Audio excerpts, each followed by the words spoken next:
នេះរ៉ាតែភ្លើងបងប្អូនក្នុងខេត្តខ្ញុំណាហាតែភ្លើងនេះអាចធ្វើដំណើរជុំវិញប្រទេសស៊ូមីប្រទេសហ្វាំងឡង់ខ្ញុំរស់នៅហ្នឹង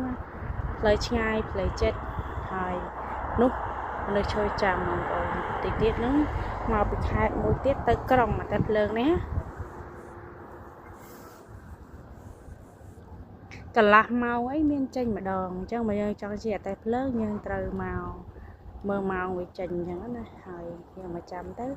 បើសម្រាប់អ្នកមានកូនតូចមានអតេះរុញឲ្យកូនក្រៅ3ឆ្នាំហ្នឹងអត់បង់លុយទេប៉ុន្តែបើយើងអត់មានកូនតូចមានអីទេបង់លុយធម្មតាវាទៅតាមខេត្តមួយណាចង្ងាយណាចិត្តចឹងទៅ3រៀល2រៀលឆ្ងាយដល់ក្រុងពីខេត្តខ្ញុំទៅក្រុង8រៀលបងប្អូនអញ្ចឹងទៅមកវាចូលចិត្ត16រៀលអញ្ចឹងណា6រ៉ូនៅប្រទេសខ្ញុំចាយលុយ100លោកបងប្អូនតែភ្លើងណាដល់ហ្នឹងឈប់មិនយូរទេបងប្អូនហើយជាប្រហែលនាទីអញ្ចឹងគេដាក់មនុស្សបើកទ្វារឲ្យមនុស្សចេញអញ្ចឹងទៅហើយអ្នកដែលចាំឡើងទៅអញ្ចឹងទៅឡើងមក